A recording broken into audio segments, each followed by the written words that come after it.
good, it still works. I forgot to change the batteries. Good morning, everyone, and welcome to Center for Spiritual Living, Greater Dayton. I'm Reverend C.C. Coltrane, and if this is your first time here, a special welcome to you, and thanks for hanging out with us this morning. We would very much appreciate it if you would fill out the little strip on your bulletin that tears off to give us your contact. Oh! So close. To give us your contact information. We'll put you on our list for our Wednesday morning spiritual pick-me-up. You can unsubscribe at any time. Just at the bottom of the email, you just hit unsubscribe if you don't wish to receive it. But other than that, we will not do anything with your email address, we promise. You can just tear that off and drop it at the Welcome Center after service, or drop it in the offering basket when it goes around. This morning, Stephanie Stewart, who's replacing my batteries at the moment, will be giving our reading and invocation. Our vigil holder is Jerry Blumgold, and Stephanie and Lenza Smith will be offering our interfaith candle lighting, which just reminds us that there's wisdom to be had everywhere. In every religious tradition has something to teach us. And the kids are with Carol Hughesman today. Where's Carol? There she is. So as the kid or kids, is he staying or going? Oh, they're going. Good. Come on, guys. Let's just give them a quick blessing, shall we? Let's just know that these beautiful, beautiful expressions of spirit are showing us how to be clear and transparent and in love with life. And we give great thanks for them and bless them on their way today. And so it is. Have a good time, guys. We love you. Have fun. So after today's service, the Mandala Doodle Workshop will meet in the social hall at noon. And so we're going to use the whole room. So if you want to grab a cup of coffee and hang out, you're more than welcome to do so in the library with overflow in the classroom, because we're going to be using that whole room for the Mandala Workshop, which is so great. If you haven't signed up but you want to stay, we do have a couple of extra spaces. Please go in if you're attending and have a seat and wait for Kathy to get you started, because she has a method. We're not just going to go in there in color. There's a method to this madness. So if you're attending, just go in, have a seat at one of the places with supplies, and wait for Kathy. And welcome Kathy Roush from Columbus for facilitating that today. We're very happy to have you. In your bulletin, there's a couple of things you need to be aware of. One is that you can still get some tickets for several of our Cooking with God fundraisers. More information is in there. Go and learn how to make, if I ate meat and cheese, I'd so be there, but I don't. Italian meatloaf stuffed with Italian cheeses. That is not your mama's meatloaf. And then there's a great program about Iran. Clara, our operations director, spent quite a bit of time there, and she has a lot of wisdom about the Iranian people and what you might experience going there. So take advantage of that. It's on November 10th. You can also see that October 20th is bonfire night. It's our Halloween bonfire night. There's lots of information on that flyer. And then on the other side, there's some information about what's going to be happening on October 21st, which is a service smorgasbord here in the center. Our team leaders of all of our service teams will be here to talk to you about how you can be in service to the center, and you can get to know them and ask about what they do. And they'll probably also feed you some goodies to try and tempt you into staying longer at their tables. But we would love to have you visit all the tables and choose a place to participate more fully in the center. I want to correct an error of admission from last week. We had birthday cake after service, but I forgot to say happy birthday to our September babies. So here goes. Happy birthday to Mark Coltrane, Cynthia Cully, Key Gabrielle, Joan Helm, Dwight King, Alyssa McManaman, Rachel Richter, Jennifer Shonley, John Spang, Louis Dean Tuck, and Colin Widener. Happy birthday, y'all. One more thing. The deadline to register to vote is Tuesday, October 9th. That's this coming Tuesday. If you're not registered, go to myohiovote.com and get registered. Yes. You can vote by absentee ballot. You don't even have to go out of your house. Or you can go to the polls on November 6th. I don't care how you do it, just please do it. Please vote. Or you can vote early downtown Yes, at Board of Elections. You can vote early at your county clerk's office. Finally, our practitioners are here to pray with you after the service. You can talk to any of the lovely ladies in the teal or white stoles. It's their gift to you on Sundays. It's just a 1-minute miracle, we call it, of knowing the spiritual truth for you when you can't see it yourself. It's their gift to you with deep love. You can also put a written prayer request in the prayer chest in the back. You can even go onto our website and make an electronic request or call the prayer line number, which is on your bulletin. And now it's time to hear a little John Mellencamp from the Higher Mind Band. We light the first candle to honor Buddhism. Let us vow to open ourselves to the abundance of life. May we be grateful for all our days, here, there, and everywhere. Let us vow to forgive all hurt caused by ourselves and others, and to never condone hurtful ways.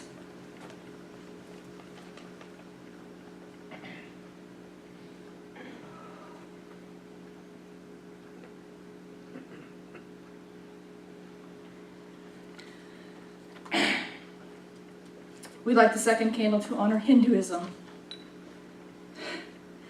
They who give have all things. They who withhold have nothing. We light the third candle to honor Christianity. I am come that they might have life, and that they might have it more abundantly. We light the fourth candle to honor Native American religions. Looking behind, I am filled with gratitude. Looking forward, I am filled with vision. Looking upwards, I am filled with strength. Looking within, I discover peace. We light the fifth candle to honor Judaism. Blessed is the man who walks not in the counsel of the wicked, but his delight is in the law of the Lord, and on this law he meditates day and night. He is like a tree planted by streams of water that yields its fruit in its season, and its leaf does not wither.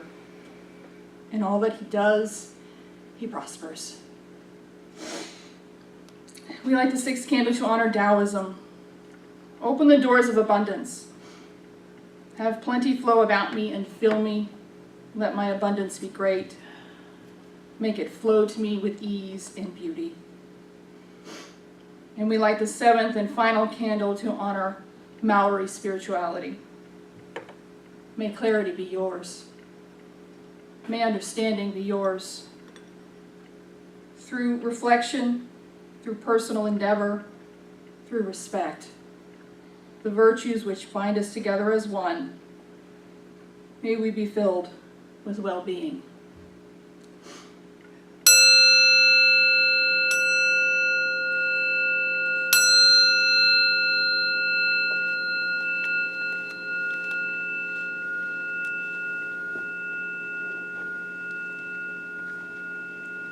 Today's reading comes from our philosophy's founder, Ernest Holmes. When we become confused and short-circuit our acceptance, we are cutting ourselves off from its supply. But we do not destroy the supply. It is still there. It is a wonderful thought to realize that the eternal bounty can be short-circuited only as far as we are concerned. It cannot be either exhausted or depleted. We shall never be disappointed, for the law is always operating. So please join me in a few moments of silent contemplation of today's reading.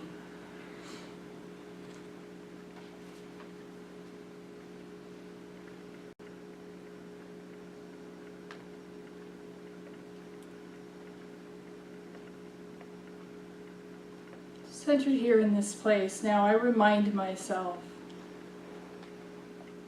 that there is but one source.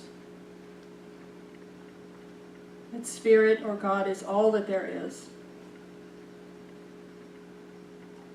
I am a part of it, and it is all of me.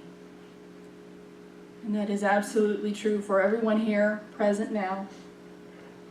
Everyone who hears this prayer. This place, this time, is holy.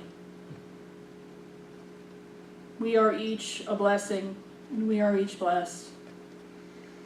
And so I know that this service is here by divine appointment. That each of us has a message to receive. And we receive it with grace, with ease. So I simply say thank you. I say thank you for this time, this place, and everyone present, for the message, for the music, for all that we are and all that we are becoming. So it is. So before we get into today's topic, I want to just presence the elephant in the room. I think you just saw some of the elephant presence. It's been a hard week for a lot of us. It's been a very hard week, regardless of your political leanings, because this isn't about politics.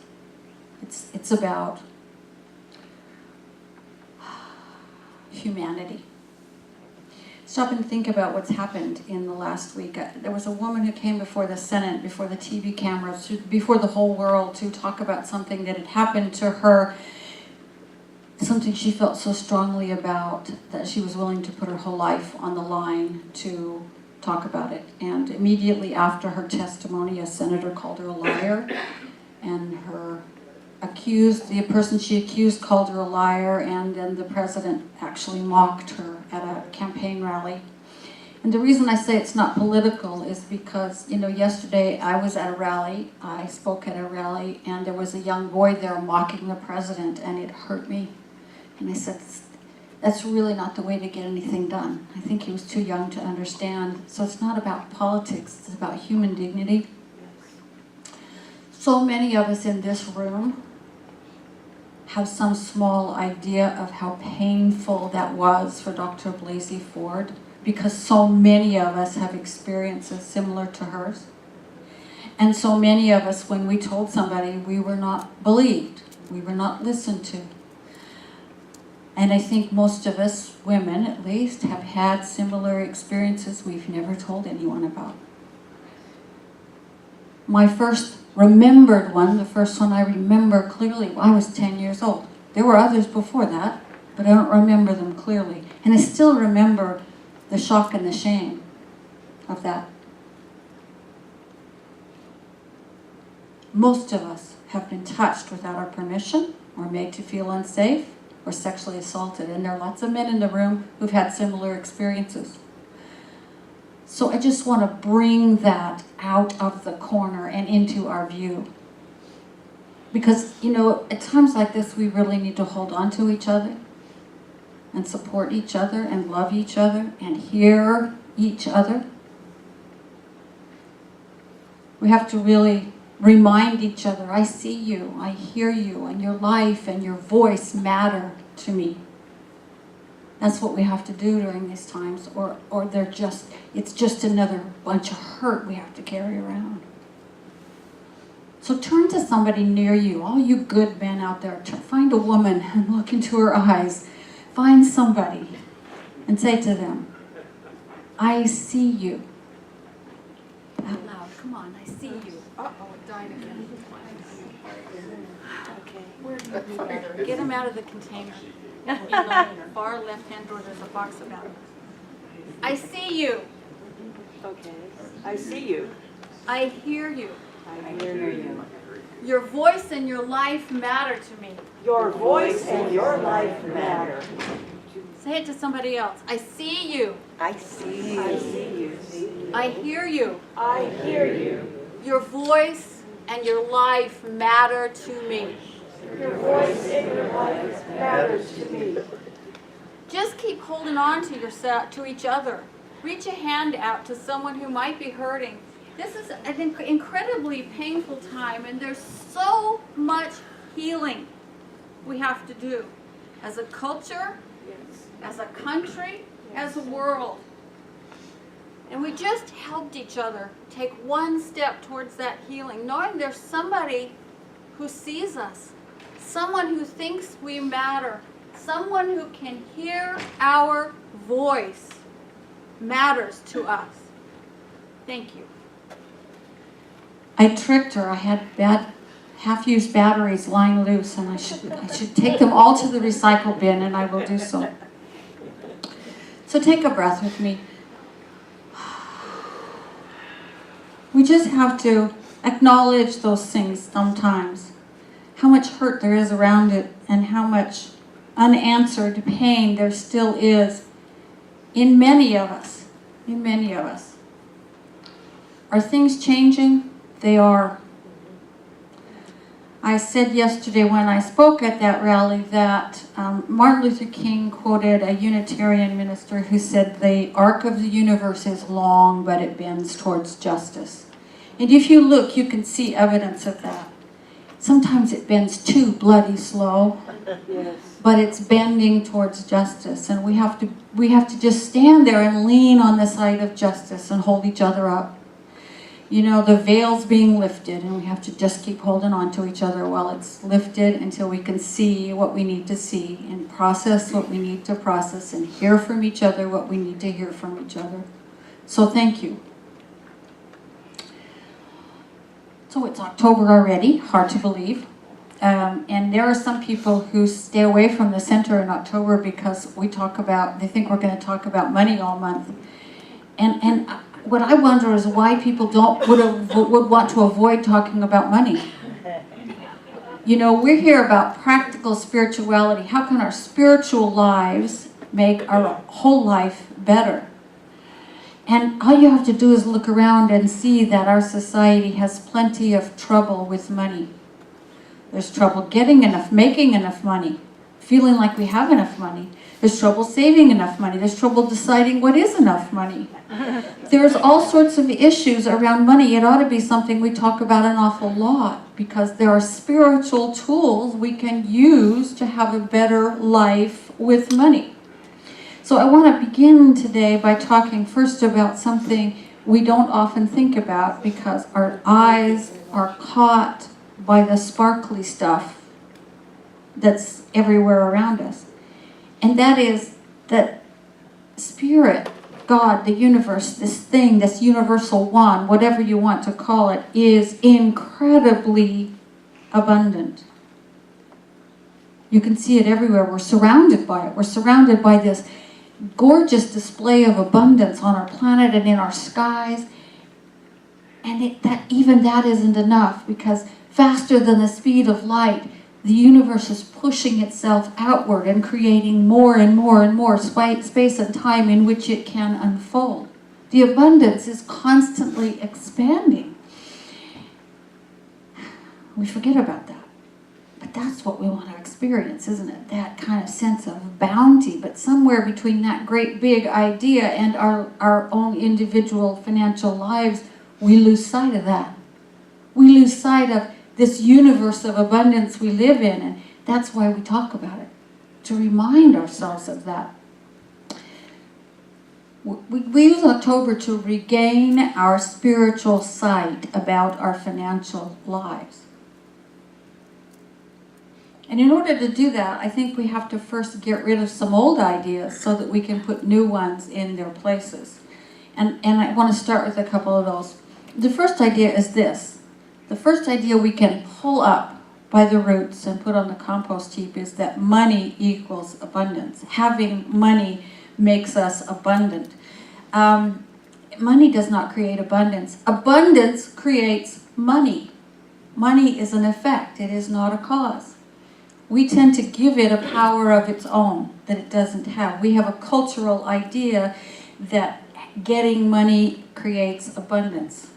I know lots and lots of people who have more abundance than I can ever even imagine, yet they have more money than I can ever imagine, yet they are not abundant. I used to work for a guy 20 years ago. He had $10 million saved for retirement, and he's still working because he doesn't think he has enough. He will never have enough. Even if he just took his $10 million and took the 4% they reckon, it's $400,000. That's plenty to live on for anybody, right? He doesn't have enough. He'll never have enough. And I know some other people whose financial statements will qualify them as poor, but their lives are spacious and expansive and abundant. Why is that? Because abundance is consciousness. It's a way of being in the universe. It's not money or stuff or houses or anything out there. It's consciousness. Material prosperity is an effect of a change in consciousness. We know that. So I urge you to eject from your consciousness the idea that getting money will give you abundance. We have to create some room for some new definitions and new ideas. Consider that it's the consciousness of abundance that you want to create. That's what you want to create. And there's another idea that I think we need to sort of pull up and throw away, and that idea is that there's something wrong with being abundant and prosperous. That there's something right about suffering. Right? Spirit is always abundant. Always. Abundance is good and its manifestations are good, whether they're money or jobs or health or time or love or any other good thing.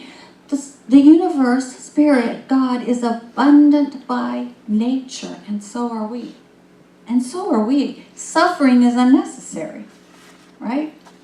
Our founder, Ernest Holmes, wrote this: God did not create the world so we have to suffer part of the time in order that we don't have to suffer the rest of the time. If the universe demanded suffering, it would destroy itself. Why then do we suffer? The only reason is because we do not yet know how not to suffer. We have to let go of the cultural idea first that suffering is noble or inevitable. Even Gautama Buddha, whose first noble truth was, life is suffering, would agree with me, because the rest of the noble truths and the whole of the Eightfold Path of Buddhism is all about how to stop suffering, right? It's how to achieve a state of not suffering. So it's time to pull up those two ideas by their roots and compost them and replace them with something new. In a little tiny book that I found in the library, it's this big and it's falling apart, it's so old. I think it was published the year before I was born, so you know it's really old. Well, I'm no spring chicken anymore, but I'm a kid. Yeah, that's right. I'll never stop being a kid, but regardless of how much gray hair I have, right? Ernest Holmes wrote this. He said, we're not talking about money when we talk about success. We're not talking about fame when we talk about success. Money and fame are the byproducts of success. Consciousness comes first, and the other stuff comes later. And then he told a little story about a king who wanted more than anything to be happy. He tried everything. He counted all his money all the time. He exerted his power. He married the most beautiful woman he could find, and he still wasn't happy. And so he sent his chief courier out into the countryside and said, find the man in my kingdom who is happy, and send his shirt back to me, for I want to wear it. And so off the man went, and many years later he returned with no shirt. He said, sire, I found only one man who was happy. He was sitting at the side of the road, and he just laughed all the time because he was so happy. I sat with him and I laughed too. He was wonderful. He wasn't a fool, he was wonderful. And the king said, did you bring me a shirt? And the man said, sir, he had none. See, Ernest Holmes then pointed out, wealth isn't having possessions, although there's nothing wrong with them if you know what they mean. If you know what they mean. This is all about knowing what it means to have money or a lovely home or fame or any of the other accoutrements of prosperity we have defined as a society. If we know what they mean, great. We already have them if we know what they mean, right? The consciousness of abundance, as Ernest Holmes defined it, is the consciousness of life, of love, of living and giving, of the capacity to be happy. And it includes whatever we need. It's all included in that consciousness. Ernest Holmes says we develop a consciousness of abundance by aligning our thinking with the bigness of life. He said, how much can we give? That much we will have. It comes right back to this. How much can we love? That much love and affection shall be ours. To what degree can we abandon ourselves to life in the nobility of that spirit which must offer itself to itself, that it may know and enjoy itself? I know of no other success. See, we have this larger definition of what abundance is. It is the consciousness of life itself, of its flow, of its richness, of its enormity, of the fact that the universe still is creating space and time in which it expands itself. That's going on all the time. See, it's not this small little thing we're holding in our hands. It's all that. It's all that. And so how do we cultivate that consciousness on a daily basis? Because that's what we're really all about, practical spirituality.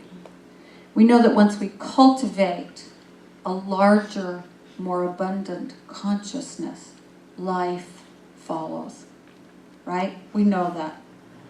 It's simply how it works. Well, I have two things to talk about today, two practices that always increase my abundance consciousness. And if I continue them, I don't have any issues of feeling like cramped or pinched or stressed out about things financial. And the first one, and the most easy and the most joyful and the most fun, is the practice of gratitude. When we focus our consciousness on what we're grateful for, on what we appreciate, then we enlarge our awareness of the abundance that's already coming to us. We've already got it, right? It's joyful, it's quick, it's easy, and it's so simple. Right now, take 30 seconds, think of 10 things you're grateful for. Go. There you go, 30 seconds. It was easy. Probably only took you 10 seconds, right? It doesn't take any time at all. And when you do it every single day, and it's even more powerful when you write it down, morning and evening, just sit there. Take 30 seconds in the morning and 30 seconds at night and write down 10 things you're grateful for. Let yourself appreciate them. It's amazing what happens, because then you begin to notice things all day long that you can appreciate and be grateful for, instead of noticing all the things that get on your nerve, right? That are just that last nerve that most of us have by the end of the day. It will change you. If you do this for 30 days, I guarantee you will experience a greater abundance than before you even get through the 30 days. A greater consciousness of abundance changes our whole life experience. We open up to more abundance. We appreciate the abundance we already have. See, if you live this pinched life and you're always crabbing about what you need or you don't have or you can't afford or blah, blah, blah, you will always live a pinched life. But if you live a grateful life, you're open to that expansive amazement at what life brings to you. The other practice, and it's particularly appropriate today, that increases our consciousness and helps us root out our suffering, is forgiveness. We don't sometimes think forgiveness and abundance go together, but they absolutely do. They absolutely do. Because lack of forgiveness will squeeze the abundance consciousness right out of you.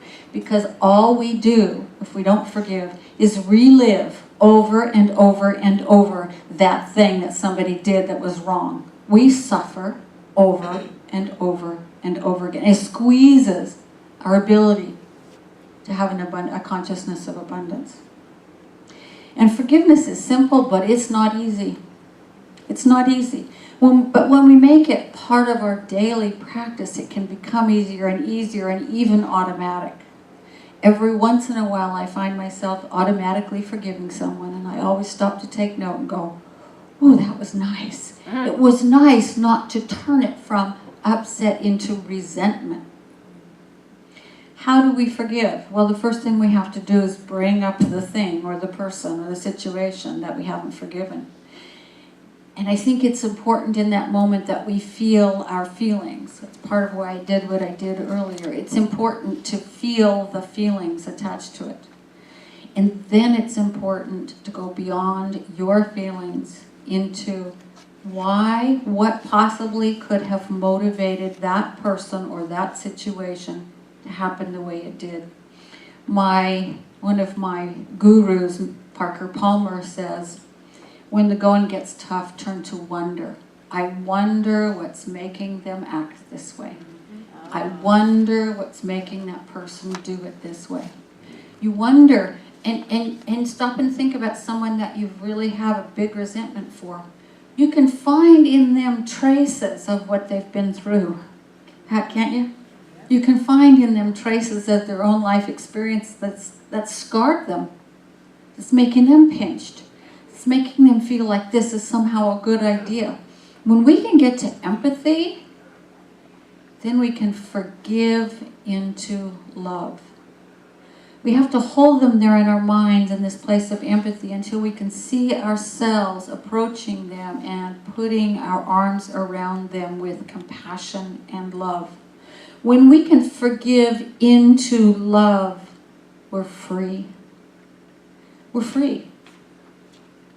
When we can transmute resentment and forgiveness into love, we are free. We're in spirit, we're from spirit, we're acting as spirit in that moment. That is one of the most godly places we can stand, is in that place of forgiving into love. Sri Aurobindo said, the transcendence, spirit, God, whatever you want to call it, the transcendence does not reconcile, it transmutes. And so can we, because the transcendence is in us. It's in us. The transmutation may not be permanent at first. We may have to repeat and repeat and repeat. I am still repeating with some people, and I've been working on it for a very long time, but I have to tell you, the day I broke through with my mother, I will never forget it. It was years ago, but the day I broke through into true forgiveness and transmutation into love, Lord, I felt like 2 anvils had been lifted off my shoulders. I felt freer than I had ever been, because I was freer. See, now I could make decisions based from what I wanted, not from that weight of that burden of anger and resentment I was carrying around. And so that feeling of freedom is so worth it.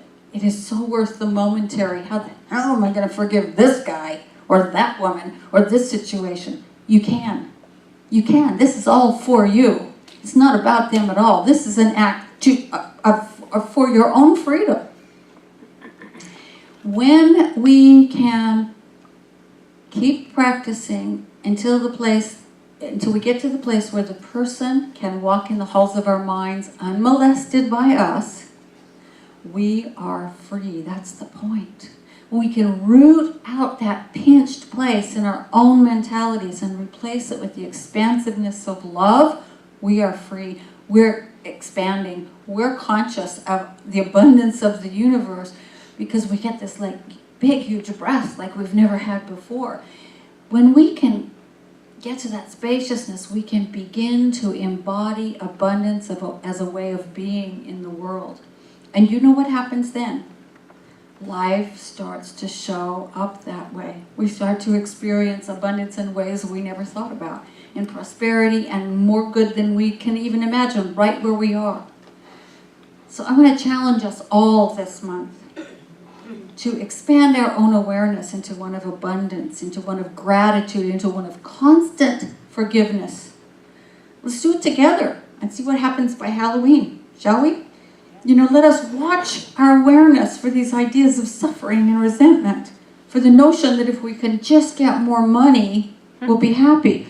And let's replace those ideas with the ideas of the abundance of life itself. And see what happens. Every morning and evening, let's list 10 things we're grateful for. Take a minute to appreciate them. And let's spend 5 or 10 or 15 minutes, or sometimes 30, depending on the subject of your work, practicing forgiveness until it becomes transmutation. Let's keep forgiving until we start sweeping out the corners of our minds. And notice how spacious our consciousness becomes as a result. Because I promise you, and I know it from my own experience, it's true, we will feel freer and lighter and more abundant on Halloween than we do today. I promise you that. So let's do it together. And right now, let's anchor this with some prayer, shall we? Let's just join together in consciousness. And right here in this moment, in this very moment, simply by breathing in, I remind myself that the abundance of life is always flowing through me. The very life of the universe is flowing through me. It is me. I live it. It lives me. My breath comes automatically. Like the tides of the ocean, I'm always breathing. I don't have to think about it. I don't have to work at it. It's just happening. My heart is beating. The blood is circulating. Because life is circulating through me. The very life of the universe. In me it is inextinguishable, for it is the very life of the Divine One. And the same is true of everyone in this room. We are the place the Divine One shows up as us, as the life we live, as the love we bring, as all that we are. And each one of us is a unique and beautiful and precious and irreplaceable expression of that one life. And so what I know for each of us is that our choice is to be free. Our choice is to be expansive. Our choice is to abandon ourselves to life. And so we choose, moment by moment, gratitude. We choose to see that which is already given to us. We choose to appreciate it. We choose to love it. We choose to cherish it. We choose to allow ourselves to say yes to all that the universe has to offer. We choose gratitude. And I know we choose forgiveness. We choose forgiveness as a way of opening up those pinched, crabbed places in our own psyche so that the air or the breath of life moves freely through us. So that the very blood in our bodies has lots of room. So that the very consciousness of spirit that is our consciousness has room to bring to us all those beautiful ideas for living more joyfully, more lovingly, more givingly, more livingly, more abundantly.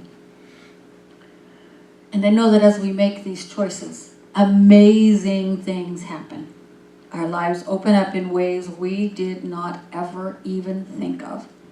New abundance comes to us. We find ways to transmute even our oldest resentments into love. We declare ourselves free. And so I simply say yes to all that. I know for each one of us an enormous expansion in consciousness, in freedom, in love, and in peace and in joy this month of October as we practice together, simply allowing ourselves to say yes to life in a bigger way. And I am grateful. I am grateful for everyone who is here today, everyone who watches us on YouTube, everyone who is in any way a part of this community. I'm so grateful that we are here to hold each other's hands and walk each other home. It is an utterly beautiful thing. And in great thanksgiving, I simply release all of this to the universe that always says yes to us. As we act, so it responds. It is good, it is very good. And we say together, and so it is.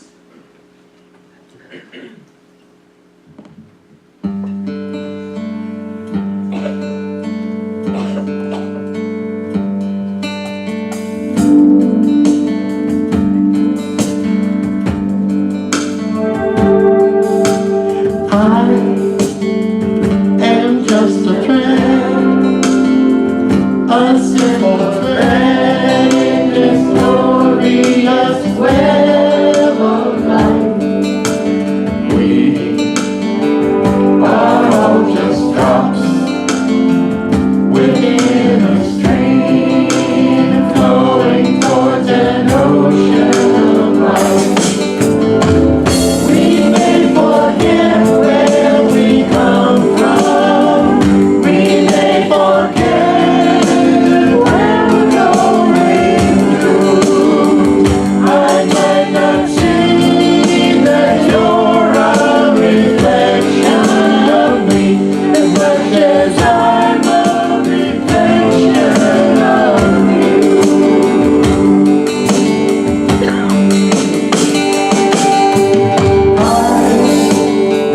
And just a seed, a blessed seed with eternity unfolding in me. And I pray that as I grow, I will reveal the love that illuminates my soul. When I remember where I come from, when I remember where I'm going to, then I will see that you're a reflection of me as much as I'm a reflection of you.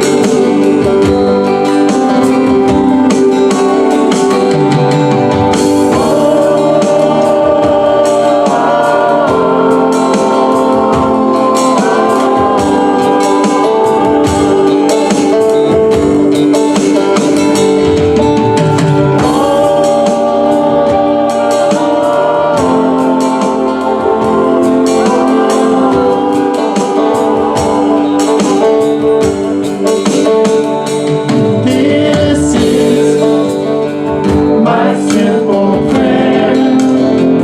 May I become a reflection of the Infinite One. This is my simple prayer. May I become a reflection of the Infinite One. This is my simple prayer. May I become a reflection of the Infinite One. This is my simple prayer.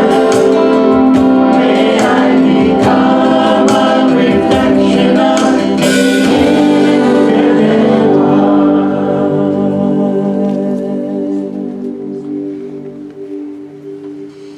Amen. Now we have an opportunity to give in support of this spiritual community and its work of providing you all and all of us with spiritual tools to help us uncover our own spiritual magnificence and that of our world. So it's time for us to give what we can to keep this amazing place going. And I invite you to take your gift in your hands or in your heart if you're giving electronically. And know with me, I know the activity of abundance. I know the activity of abundance In my life and in this center. in my life and in this center. I give and receive generously I give and receive generously from this everlasting flow of good. from this everlasting flow of good. And so it is. And so it is. Yeah, let's not waste another minute, shall we? Let's let it all go, let it all go, let it all go. Open to forgiveness and abundance and spaciousness and gratitude. So, thanks to all of you for being here today. Thanks for everybody who served and made the service possible. Our greeters and ushers, our practitioners, the welcome team, the Higher Mind Band, of course. Woohoo! Yay! And all of you. Let's stand for our closing affirmation, our closing song, which is I release and I let go. But first, let's do this affirmation. Today I let life flow through me. Today I let life flow through me. I feel its abundance. I feel its abundance. I forgive, I forgive. and I am grateful for everything. And I am grateful for everything. And so it is. And so it is. Have a great week. You too.